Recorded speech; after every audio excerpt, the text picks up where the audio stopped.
আসসালামু আলাইকুম ওয়া রাহমাতুল্লাহি তাআলা ওয়া বারাকাতুহু। আলহামদুলিল্লাহি ওয়াহদাহু ওয়াসসালাতু ওয়াসসালামু আলা রাসূলিল্লাহি মান লা নাবিয়্যা বা'দাহু, আম্মা বা'দ। প্রিয় দর্শক, আজকে আমরা আলোচনা করব সূরাতুল বাকারার ২৭ নম্বর আয়াত থেকে তাফসীর শুরু করব। ইনশাআল্লাহ আমাদের নির্দিষ্ট সময়ের মধ্যে আমরা যতটুকু পারি আলোচনা করব। সূরাতুল বাকারার ২৭ নম্বর আয়াত থেকে নিয়ে সূরাতুল বাকারার ৩৮ নম্বর আয়াত পর্যন্ত এই আয়াতগুলোতে আল্লাহ তাআলা মানব সৃষ্টির ইতিহাসের কথা বর্ণনা করেছেন। হযরতে আদম আলাইহিস সালাতু ওয়াস সালাম এবং তার স্ত্রী হযরতে হাওয়া আলাইহাস সালাতু ওয়াস সালাম তাদের সৃষ্টির ইতিহাস বলেছেন এবং আল্লাহ তাআলা মানুষের সৃষ্টিত্বের কথা উল্লেখ করেছেন ফেরেশতাদের উপর। আর হযরত আদম আলাইহিস সালাতু ওয়াস সালামকে জান্নাত থেকে বের করতে ইবলিসের যেই ষড়যন্ত্র করেছিল সেগুলোর কথা আল্লাহ তাআলা উল্লেখ করেছেন। আমরা ইনশাআল্লাহ ক্রমান্বয়ে কোরআনের আয়াত থেকে সেগুলো আমরা ইনশাআল্লাহ জেনে নেব। এখন আমরা আমাদের মূল আলোচনায় আসি। আউযু বিল্লাহি মিনাশ শাইতানির রাজীম। বিসমিল্লাহির রহমানির রহিম।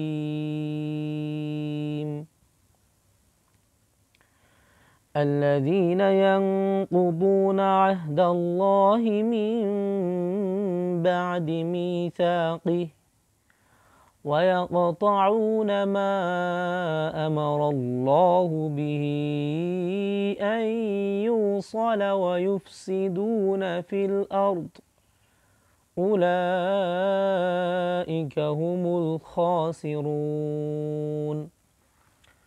আল্লাহ রাব্বুল আলামিন বলেন, আল্লাযীনা যারা, ইয়ানকুদুনা ভেঙে ফেলেছে, আহদাল্লাহি আল্লাহ তাআলার ওয়াদাকে, মিন বাদি মিসাকিহ তার সাথে দৃঢ় ওয়াদা অঙ্গীকার করার পরেও, ওয়ায়াকতাউনা এবং যারা কেটে ফেলেছে ছিন্ন করেছে, মা আমারাল্লাহু বিহি যে বিষয়ে আল্লাহ তাআলা হুকুম করেছেন, আইয়ুসলা যেটাকে অটুট রাখার ব্যাপারে আল্লাহ তাআলা হুকুম করেছেন, ওয়ায়ুফসিদুনা ফিল আরদ এবং তারা পৃথিবীতে দাঙ্গা হাঙ্গামা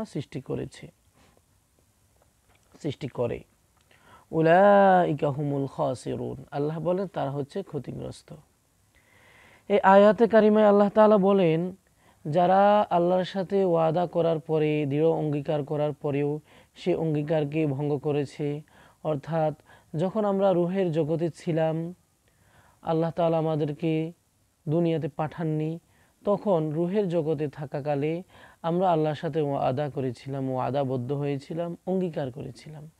আল্লাহ আমাদেরকে বলেছিলেন, আলাস্তু বিরাব্বিকুম আমি কি তোমাদের রব নই? তখন আমরা সবাই, সকল রূহ সমচ্ছরে আমরা এক বাক্যে একত্রে আমরা বলেছিলাম, কলু বালা, হ্যাঁ আপনি অবশ্যই আমাদের রব, আমরা এরকম বলেছিলাম।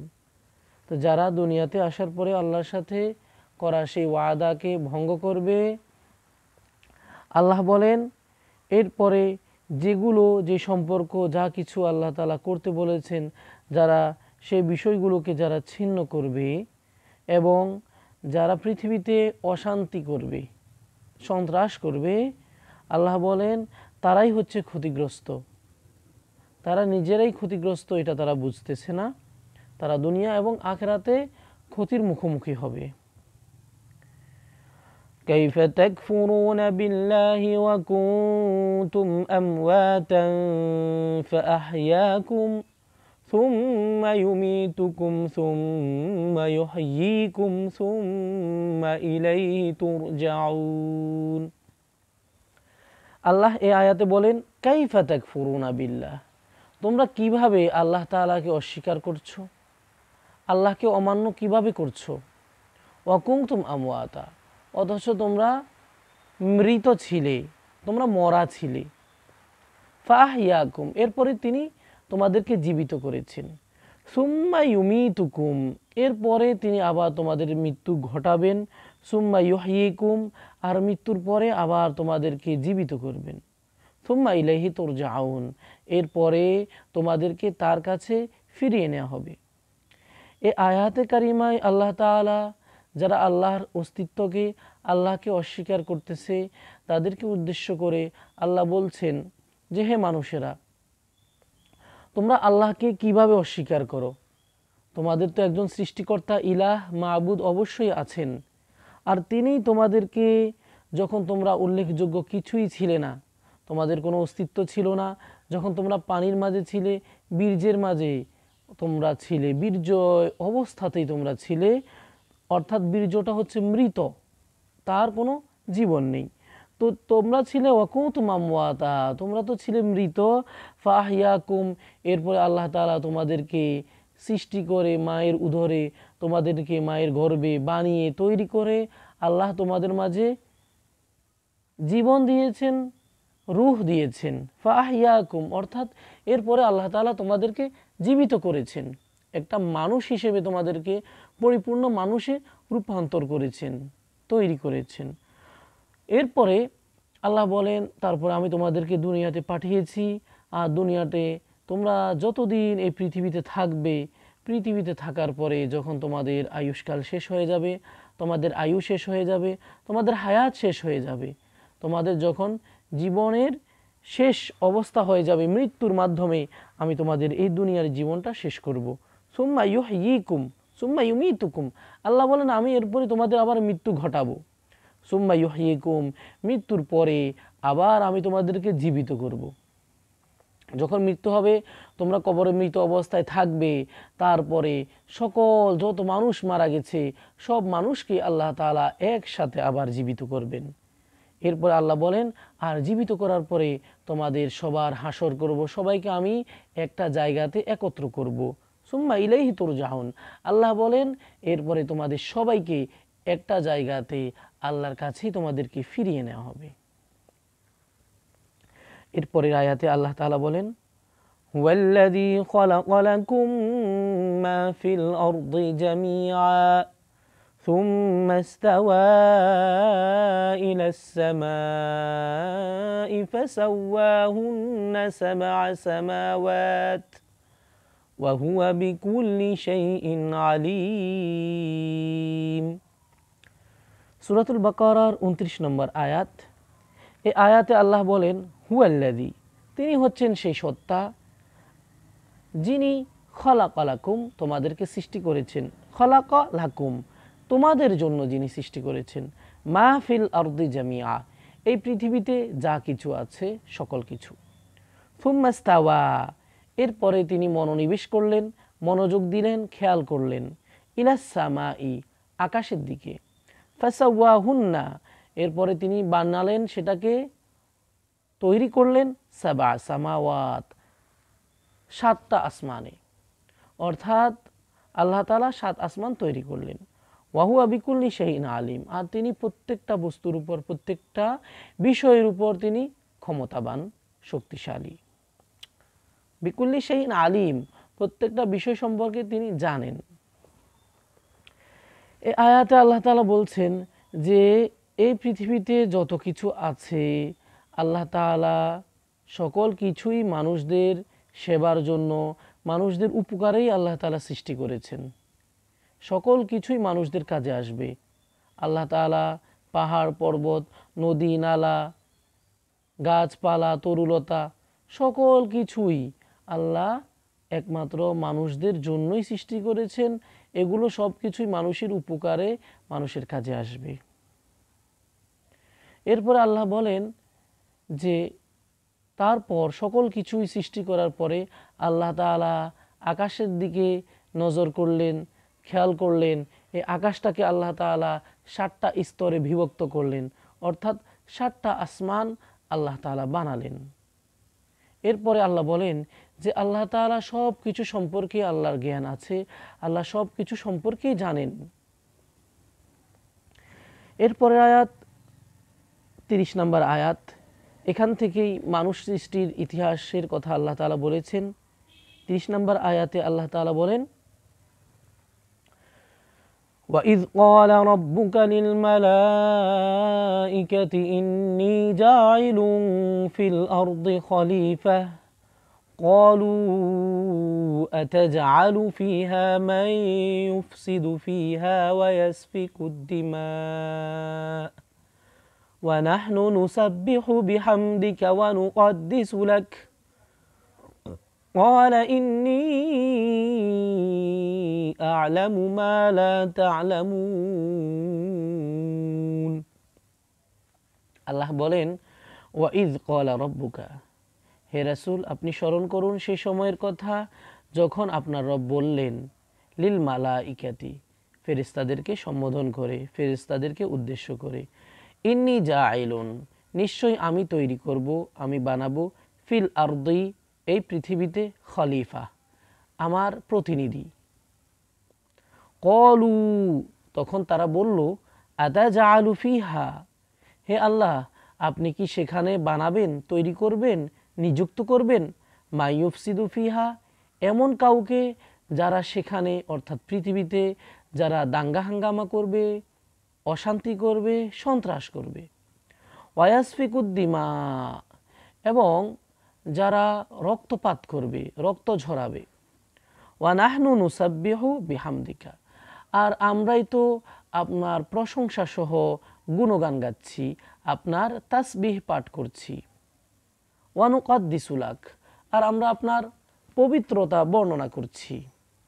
ক্বালা ইন্নী আ'লামু, তখন আল্লাহ তাআলা বললেন, নিশ্চয়ই আমি খুব ভালো করেই জানি, মা লা তা'লামুন, তোমরা তা জানো না। আল্লাহ বলেন, আমি জানি, তোমরা জানো না। এই আয়াতে কারিমায় আল্লাহ তাআলা বললেন যে আল্লাহ তাআলা মানুষ সৃষ্টি করবেন, আর এটা আল্লাহর ইলমে, আল্লাহর জ্ঞানে আছে যে আল্লাহ অবশ্যই মানুষ সৃষ্টি করবেন। তারপরও আল্লাহ তাআলা ফেরেশতাদের কাছে সাথে পরামর্শ করলেন, বললেন আল্লাহর মনের অবস্থাটা, আল্লাহর সিদ্ধান্তের কথা আল্লাহ তাআলা বললেন। ফেরেশতাদের থেকে কোনো বুদ্ধি নেওয়া, এটা কিন্তু আল্লাহ তাআলার উদ্দেশ্য না। ফেরেশতারা যদিও এখানে এই আয়াত থেকে আমরা বুঝতে পারি ফেরেশতারা মানুষ সৃষ্টি করার পক্ষে ছিল না, তারা চাইছিল না যে মানুষ সৃষ্টি হোক। এর কারণ হচ্ছে মানুষ সৃষ্টি করার আগে পৃথিবীতে আল্লাহ তাআলা জিন জাতিকে পাঠিয়েছিল। তো জিন জাতি তারাও এরকম রক্তারক্তি করেছিল, মারামারি করেছিল, যার কারণে আল্লাহ তাআলা জিন জাতিকে ধ্বংস করে দিলেন। এরপরে আল্লাহ তাআলা মানব সম্প্রদায় সৃষ্টি করতে চাইলেন। তো ফেরেশতারা তাদের আগের পূর্বের অভিজ্ঞতার আলোকে তারা বলল, যেহেতু জিনজাতি অশান্তি করেছিল পৃথিবীতে, মানুষ সৃষ্টি করলে মানুষও হয়তো অশান্তি করবে, তাদের এই ধারণা। এজন্য তারা বলল যে আল্লাহ আপনি কি পৃথিবীতে এমন কাউকে সৃষ্টি করতে চাচ্ছেন যারা সেখানে রক্তপাত করবে, যারা অশান্তি করবে, বিশৃঙ্খলা করবে? আমরাই তো আপনার যদি ইবাদত করার জন্য কাউকে সৃষ্টি করতে হয়, ইবাদত করার জন্য তো আমরাই যথেষ্ট, আমরাই আপনার ইবাদত করছি, আমরা আপনার গুণগান গাচ্ছি, আমরা আপনার হুকুমগুলো মান্য করছি। এরপর আল্লাহ বললেন মানুষদের ব্যাপারে সুধারণা রেখে আল্লাহ বললেন যে হে আমার ফেরেশতারা, আমি যেটা জানি তোমরা সেটা জানো না। অর্থাৎ আল্লাহর খেয়াল, আল্লাহর মনোবাসনা, আল্লাহর ধারণা মানুষের প্রতি এটা যে অবশ্যই জিন জাতি যদিও খারাপ করেছিল, মানুষেরা খারাপ করবে না, খারাপই করবে না, অশান্তি করবে না, তারা আল্লাহর বিধান মেনে চলবে। এজন্যই আল্লাহ বলেন ক্বালা ইন্নী আ'লামু মা লা তা'লামুন, ফেরেশতাদেরকে সম্বোধন করে আল্লাহ বললেন যে অবশ্যই আমি যেটা জানি তোমরা সেটা জানো না। ইন্নী আ'লামু, আমি ভালো করেই জানি, মা লা তা'লামুন, তোমরা সেটার কিছুই জানো না। এরপরের আয়াতে সূরাতুল বাকারার 31 নম্বর আয়াতে আল্লাহ বলেন وعلم آدم الأسماء كلها ثم عرضهم على الملائكة فقال أنبئوني بأسماء هؤلاء إن كنتم صادقين। আল্লাহ বলেন ওয়াল্লামা, আল্লাহ তাআলা শিখিয়েছেন আদামা, আদম আলাইহিস সালাতু ওয়াসসালামকে আসমা নামসমূহ, কুল্লাহা প্রত্যেকটা বিষয়ের, প্রত্যেকটা বস্তুর, প্রত্যেকটা জিনিসের নাম আল্লাহ তাআলা আদম আলাইহিস সালাতু ওয়াসসালামকে শিখিয়ে দিয়েছেন। সুম্মা আরাদাহুম আলাল মালাইকা, এরপরে আল্লাহ তাআলা পেশ করলেন, উপস্থিত করলেন আলাল মালাইকাতি, ফেরেশতাদের উপর। ফেরেশতাদের সামনে আল্লাহ তাআলা পেশ করলেন সেই বস্তুগুলোকে, যে বস্তুগুলো আল্লাহ তাআলা শিখালেন, জানালেন, অর্থাৎ বিভিন্ন ধরনের বস্তুগুলো আল্লাহ তাআলা ফেরেশতাদের সামনে উপস্থিত করলেন। এরপরে ফাকালা, আল্লাহ তাআলা এরপরে বললেন আম্বিউনি, হে আমার ফেরেশতারা তোমরা আমাকে জানিয়ে দাও, তোমরা আমাকে বলে দাও, বি আসমাই হাউলাই, এই বস্তুগুলোর নাম, এগুলোর নাম কি তোমরা আমাকে জানিয়ে দাও। ইন কুনতুম সাদিকিন, যদি তোমরা সত্যবাদী হয়ে থাকো, যদি তোমরা জেনে থাকো এই বস্তুগুলোর নাম কি, তাহলে অবশ্যই আমাকে তোমরা এই বস্তুগুলোর নাম বলে দাও। এই আয়াতে কারিমায় আল্লাহ তাআলা বলছেন যে আল্লাহ তাআলা আদম আলাইহিস সালামের শ্রেষ্ঠত্বের একটা বহিঃপ্রকাশ করেছেন। আল্লাহ তাআলা আদমের অর্থাৎ মানুষের শ্রেষ্ঠত্ব দিয়েছেন। আল্লাহ আদমকে বললেন, আদমকে শিখিয়ে দিলেন, সব কিছুই আল্লাহ শিখিয়ে দিলেন, প্রত্যেকটা বস্তুর নাম শিখিয়ে দিলেন। শিখিয়ে দিয়ে আল্লাহ তাআলা সেই সকল বস্তুই ফেরেশতাদের সামনে উপস্থিত করলেন, আর ফেরেশতাদেরকে বললেন যে এই বস্তুগুলোর নাম তোমরা আমাকে বলে দাও।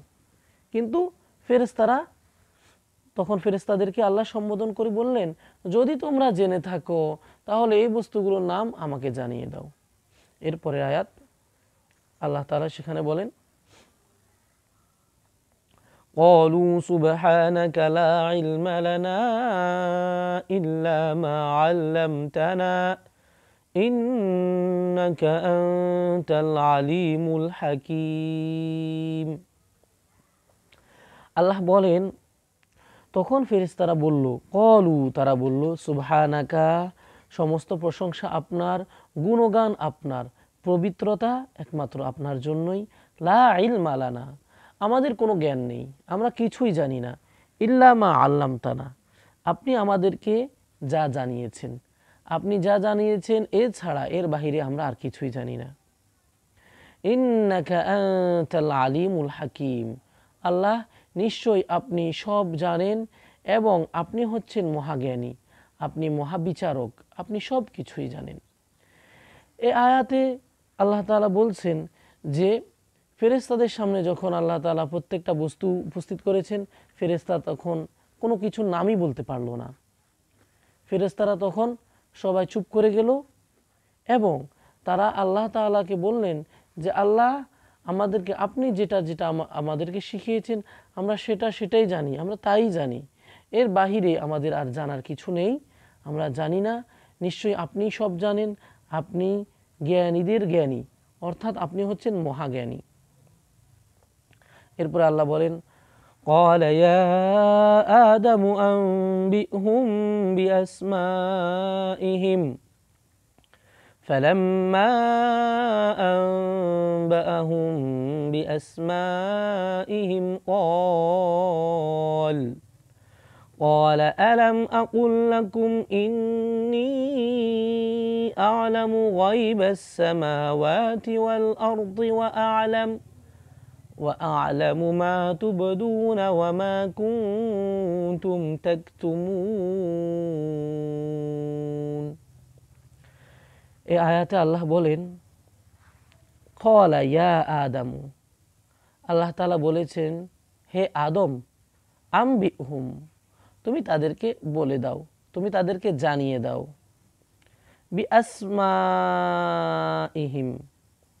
এই বস্তুগুলোর নাম, এগুলোর নাম কি, কোনটার নাম কি, তুমি এগুলো তাদেরকে বলে দাও। ফালাম্মা আনবাআহুম এরপরে যখন আদম আলাইহিস সালাম তাদেরকে জানিয়ে দিলেন, বলে দিলেন, বি আসমাইহিম সেই বস্তুগুলোর নাম, ক্বালা তখন আল্লাহ তাআলা বললেন, আলাম আকুল লাকুম আমি কি তোমাদেরকে এও বলবো না, ইন্নী আ'লামু নিশ্চয়ই আমি খুব ভালো করেই জানি, গায়বাস সামাওয়াতি ওয়াল আরদ আসমান এবং জমিনের গায়েব সম্পর্কে, অদৃশ্য সম্পর্কে, ও আলামু, এবং আমি এও ভালো করে জানি, মা তুবুদুনা, যা কিছু তোমরা প্রকাশ করো, ওয়ামা কুনতুম তাকতুমুন, এবং যা কিছু তোমরা গোপন করো। এই আয়াতে আল্লাহ তাআলা বলছেন যে আল্লাহ তাআলা আদম আলাইহিসসালাতু ওয়াসসালামকে বললেন যে হে আদম, তুমি ফেরেশতাদেরকে এই সকল বস্তুগুলোর নামগুলো বলে দাও, জানিয়ে দাও।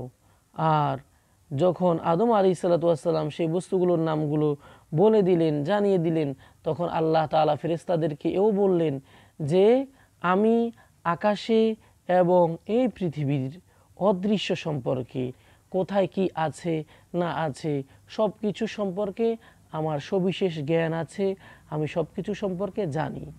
আর আমি এও জানি তোমরা যেটা প্রকাশ করো, তোমরা যেটা গোপন করো, তোমাদের প্রকাশ্য অপ্রকাশ্য সব কিছু সম্পর্কেই আমার ধারণা আছে, আমার জ্ঞান আছে। এরপরে আয়াতে আল্লাহ তাআলা বললেন যে وَإِذْ قُلْنَا لِلْمَلَائِكَةِ اسْجُدُوا لِآدَمَ فَسَجَدُوا إِلَّا إِبْلِيسَ أَبَى وَاسْتَكْبَرَ وَكَانَ مِنَ الْكَافِرِينَ। এই আয়াতে আল্লাহ তাআলা বলেছেন যে আল্লাহ তাআলা হযরতে আদম আলাইহিস সালামকে সামনে রেখে ফেরেশতাদেরকে বললেন যে তোমরা আদমকে সিজদা করো, আদমের কাছে মাথা নত করো। তখন সবাই মাথা নত করেছিল, কিন্তু ইবলিস করেনি। যেমন আল্লাহ তাআলা বলেছেন ওয়াইজ কুলনা, হে রাসূল আপনি স্মরণ করুন যখন আমি বলেছিলাম লিল মালাইকাতি, ফেরেশতাদেরকে উদ্দেশ্য করে, উসজুদু লি আদম, তোমরা সবাই আদমের সম্মানে, আদমকে শ্রদ্ধা ভরে তোমরা তার কাছে মাথা নত করো, সেজদায় লুটে পড়ো। ফাসাজাদু, তখন তারা সেজদা করলো, মাথা নত করলো। ইল্লা ইবলিস, কিন্তু ইবলিস, অর্থাৎ ইবলিস ছাড়া অন্য সবাই কিন্তু সেজদা করেছিল। আবা, সে অস্বীকার করলো, অর্থাৎ সে কাজটা করতে অস্বীকৃতি জানালো, ইবলিস সেটা করলো না। ওয়াস্তাকবারা, এবং সে অহংকার করলো, সে দাম্ভিকতা প্রদর্শন করলো। ওয়াকানা মিনাল কাফিরিন, এবং কাফেরদের, অস্বীকারীদের অন্তর্ভুক্ত হয়ে গেল। এই আয়াতে কারিমায় আল্লাহ তাআলা বলছেন যে যখন আল্লাহ তাআলা আদমের শ্রেষ্ঠত্ব সবার সামনে তুলে ধরলেন এবং সবার সামনেই আদম আলাইহিসসালাতু ওয়াসসালামের শ্রেষ্ঠত্ব ফুটে উঠল, তিনি সবার থেকে জ্ঞানী প্রমাণিত হলেন। ফেরেশতারা যে বস্তুগুলোর নাম বলতে পারলো না, কিন্তু আদম আলাইহিস সালাম বলে দিলেন, তখন আল্লাহ তাআলা ফেরেশতাদেরকে সম্বোধন করে বললেন যে তোমরা আদমের কাছে মাথা নত করো। আদমেরই এখানে অর্থাৎ মানুষের শ্রেষ্ঠত্বের প্রমাণ হলো। তখন সকল ফেরেশতারাই কিন্তু আল্লাহ তাআলার সেই হুকুম মেনে নিয়ে আদমের কাছে মাথা নত করেছিল, কিন্তু ইবলিস আল্লাহ তাআলার সেই কথা মানতে রাজি হলো না, সে অস্বীকার করলো, আল্লাহর কথা অমান্য করলো, আর সে কাফেরদের অন্তর্ভুক্ত হয়ে গেল। এরপরে আয়াতে আল্লাহ বলেন وَقُلْنَا يَا آدَمُ اسْكُنْ أَنْتَ وَزَوْجُكَ الْجَنَّةَ وَكُلَا مِنْهَا رَغَدًا حَيْثُ شِئْتُمَا وَلَا تَقْرَبَا هَذِهِ الشَّجَرَةَ فَتَكُونَا مِنَ الظَّالِمِينَ। আল্লাহ বলেন ওয়াকুলনা, আর আমি বলেছিলাম তখন, ইয়া আদম, আদমকে সম্বোধন করে আমি বলেছিলাম, হে আদম, উসকুন আংতা, তুমি থাকো, তুমি বসবাস করো, ওয়াজাউজুকা, এবং তোমার স্ত্রী, তুমি তোমার স্ত্রীকে নিয়ে বসবাস করো, থাকো, জান্নাতা, জান্নাতে বেহেশতে তোমরা থাকো, ওয়াকুলা মিনহা, আর জান্নাত থেকে তোমরা খেতে থাকো, তোমরা খাও, পানাহার করো, রগাদান, তোমাদের যতটুকু ইচ্ছা, তোমাদের যতটুকু চাহিদা, তোমাদের যতটুকু খেতে মন চায়, অর্থাৎ তৃপ্তি সহকারে তোমরা খেতে থাকো। হাইথু শি'তুমা, যেখান থেকে ইচ্ছা, যেখান থেকে ইচ্ছা, যা ইচ্ছা তোমরা জান্নাতে খেতে থাকো। ওয়ালা তাকরাবা, আর তোমরা এই গাছের কাছে যেও না, অর্থাৎ আল্লাহ তাআলা বলেছেন তোমরা খেতে থাকো, তবে এই গাছটার কাছে তোমরা যেও না। ওয়ালা তাকরাবা, তোমরা কাছে যেও না, হাযিহি শাজারাতা, এই গাছটির।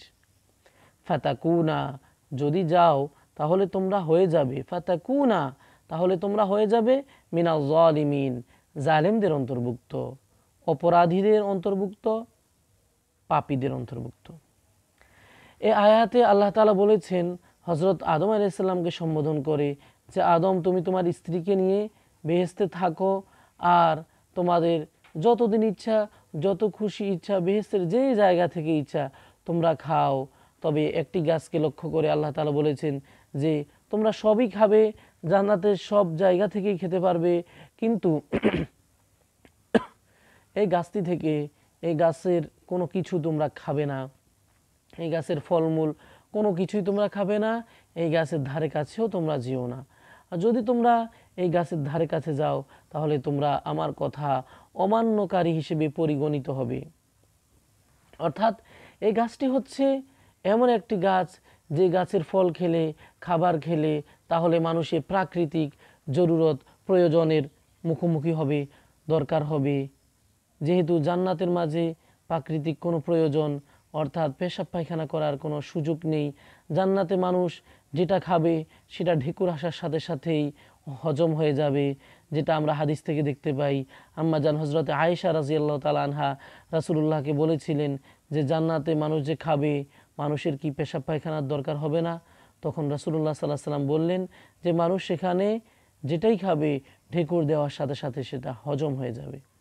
তো আমরা এখান থেকে বুঝতে পারি যে তাদেরকে এমন একটি গাছের ফল খেতে বলে মানা করেছিল আল্লাহ তাআলা, নিষেধ করেছিলেন, যেটা খেলে পেশাব পায়খানার দরকার হবে। তারা যেহেতু সে কাজটা করেই ফেলেছিল, আল্লাহ তাআলা তাদেরকে বললেন যে তোমরা তো আমার কথা অমান্যকারী হয়ে গেলে। এরপরে আল্লাহ বললেন যদি তোমরা, আল্লাহ তাআলা তখন বললেন যদি এই গাছের ফল খাও তাহলে তোমরা আমার কথা অমান্যকারী হিসেবে তোমরা গণ্য হবে, অর্থাৎ তোমরা অপরাধী হবে। এরপরে আল্লাহ বলেন فأزلهما الشيطان عنها فأخرجهما مما كانا فيه وقلنا اهبطوا بعضكم لبعض عدو ولكم في الأرض مستقر ومتاع إلى حين। আল্লাহ বলেন এরপরে ফাআযাল্লাহুমা শাইতানু, শয়তান তাদের দুজনেরই পদস্খলন ঘটিয়েছিল, তাদের দুজনকেই নামিয়ে দিয়েছিল শয়তান। আনহা, সেখান থেকে, ফাআখরাজাহুমা, এরপরে শয়তান তাদেরকে বের করে নিয়ে আসলো, মিম্মা কানা ফি, যেখানে তারা দুইজন ছিল। ওয়াকুলনাহবিতু, আল্লাহ বলেন এরপরে আমি তাদেরকে বললাম, কুলনাহবিতু, তোমরা নেমে যাও, বাদুকুম লিবাদিন আদু, তোমরা একে অন্যের দুশমন, একে অন্যের শত্রু। ওয়ালাকুম ফিল আরদি, আর পৃথিবীতে তোমাদের জন্য রয়েছে মুস্তাকাররুন, বাসস্থান, থাকার জায়গা, ওয়া মাতাউন ইলা হিন, এবং নির্দিষ্ট একটা নির্ধারিত সময়ের জন্য তোমাদের জন্য রয়েছে ভোগ্য সামগ্রী, তোমাদের আসবাবপত্র, প্রয়োজনীয় যা কিছু দরকার, প্রয়োজনীয় জিনিসপত্র তোমাদের সেখানে রয়েছে। এই আয়াতে আল্লাহ তাআলা বলেন যে আল্লাহ যেহেতু নিষেধ করেছেন, কিন্তু শয়তান চক্রান্ত করেছিল এবং তাদের পদস্খলন ঘটিয়েছিল, তাদেরকে হজরতে আদম আলাইহিস সালাম এবং তার স্ত্রী হাওয়া আলাইহাস সালাতু ওয়াসসালাম তাদের দুজনকেই জান্নাত থেকে বের করে নিয়ে আসার জন্য ষড়যন্ত্র করেছিল, অর্থাৎ তাদেরকে সেই গাছের ফলগুলো খাওয়াতে শয়তান সক্ষম হয়েছিল। তারপরে আল্লাহ তাআলা তাদেরকে বললেন, হযরতে আদম এবং হাওয়া, তাদেরকে আল্লাহ তাআলা বললেন যে তোমরা জান্নাত থেকে বেরিয়ে যাও, জান্নাত থেকে তোমরা নেমে যাও, পৃথিবীতে নেমে যাও, পৃথিবীতে চলে যাও। আর আমার একটা কথা স্মরণ রেখো যে তোমাদের চিরশত্রু হচ্ছে শয়তান। আল্লাহ তাআলা কোরআনে কারিমে অন্যত্র জায়গায় বলেন, ইন্না শাইতানা লিল ইনসানি আদুউম মুবিন, নিশ্চয় শয়তান হচ্ছে মানুষের চরম শত্রু, প্রকাশ্য শত্রু, স্পষ্ট দুশমন। এই কথাই আল্লাহ তাআলা আদম আলাইহিস সালামকে যখন জান্নাত থেকে দুনিয়াতে এই পৃথিবীতে পাঠাচ্ছেন সেই সময় আল্লাহ তাআলা বলেছিলেন যে বাদুকুম লিবাদিন আদুব্য, এটা চিরকাল তুমি মনে রাখবে, তোমরা মনে রাখবে যে তোমরা একে অন্যের দুশমন। মানুষ শয়তানের শত্রু এবং শয়তান মানুষের শত্রু, তোমরা একে অন্যের দুশমন। ওয়ালাকুম ফিল আরদি মুস্তাকাররুম ওয়া মাতাউন ইলা হিন। আল্লাহ বললেন আর এই পৃথিবীতে তোমাদেরকে জন্য আমি রেখেছি বসবাসের জায়গা, অর্থাৎ এই পৃথিবীটাকে আমি তোমাদের জন্য বসবাসের উপযোগী করে বানিয়ে দিয়েছি। আর নির্দিষ্ট একটা সময় পর্যন্ত, অর্থাৎ তোমাদের মৃত্যুর আগ পর্যন্ত আমি তোমাদের সেখানে ভোগ্য সামগ্রী, তোমাদের আসবাবপত্র, প্রয়োজনীয় দ্রব্যাদি ব্যবস্থা আমি করে রেখেছি। যা যা দরকার সব কিছুর ব্যবস্থা আমি করে রেখেছি। এরপরে আল্লাহ বলেন فَتَلَقَّى آدَمُ مِنْ رَبِّهِ كَلِمَاتٍ فَتَابَ عَلَيْهِ إِنَّهُ هُوَ التَّوَّابُ الرَّحِيمُ। ফাতালাক্কা, অতঃপর শিখে নিয়েছিলেন, জেনে নিয়েছিলেন আদম আলাইহিস সালাম মির রব্বিহি, তার রবের পক্ষ থেকে, কালিমাতিন, কিছু কথা, কিছু বাক্য, কিছু দোয়া। ফাতাবা আলাইহি, তারপরে তিনি আল্লাহর কাছে ক্ষমা চাওয়ার পরে আল্লাহ তাআলা তার প্রতি ক্ষমা পরবশ হলেন। ফাতাবা আলাইহি, আল্লাহ তাকে ক্ষমা করলেন। ইন্নাহু হুয়াত তাওয়াবুর রহিম, নিশ্চয়ই আল্লাহ তাআলা ক্ষমাশীল, আল্লাহ তাআলা দয়ালু। এই আয়াতে কারিমায় আল্লাহ তাআলা বলছেন যে আদম আলাইহিসসালাম যখন দুনিয়াতে নেমে গেলেন, আসলেন, এরপরে আদম আলাইহিসসালাম আল্লাহর কাছ থেকে কিছু দোয়া, কিছু কথা শিখলেন, এমন কিছু কালিমা শিখলেন যেগুলো দিয়ে তিনি আল্লাহর কাছে দোয়া করেছিলেন, মাপ চাইছিলেন। আল্লাহ তাআলা তাকে মাপ করে দিয়েছিলেন এবং আল্লাহ তাআলা বলেছেন যে আল্লাহ তাআলা ক্ষমাশীল, দয়ালু। আর সে আয়াত হচ্ছে কোরআনে কারিমের অন্যত্র আল্লাহ বলেন قال ربنا ظلمنا أنفسنا وإن لم تغفر لنا وترحمنا لنكونن من الخاسرين। যে আদম এবং হাওয়া তারা দুজনেই বলল, তারা দুজনেই বলল রব্বানা যালামনা, হে আমাদের রব, আমাদের প্রভু, আমরা জুলুম করেছি, অন্যায় করেছি। আনফুসানা, আমাদের আত্মার উপরে, আমাদের রুহের উপর আমরা অবিচার করেছি। যালামনা আনফুসানা ওয়া ইল্লাম তাগফির লানা, আর যদি আপনি আমাদেরকে ক্ষমা না করেন, ওয়া তারহামনা, আমাদের উপর যদি আপনি অনুগ্রহ দয়া না করেন, লানাকুনান্না মিনাল খাসিরিন, তাহলে অবশ্যই আমরা ক্ষতিগ্রস্তদের অন্তর্ভুক্ত হয়ে যাব। এটাই আল্লাহ তাআলা বলেছেন যে আদম আলাইহিসসালাম এরপরে আল্লাহ তাআলা থেকে এই দোয়াটা শিখে নিলেন, দোয়া করলেন, আল্লাহর কাছে মাপ চাইলেন, আল্লাহ তাআলা তাকে মাফ করে দিলেন। এরপরে আয়াতে আল্লাহ তাআলা বলেন قُلْنَا اهْبِطُوا مِنْهَا جَمِيعًا فَإِمَّا يَأْتِيَنَّكُم مِّنِّي هُدًى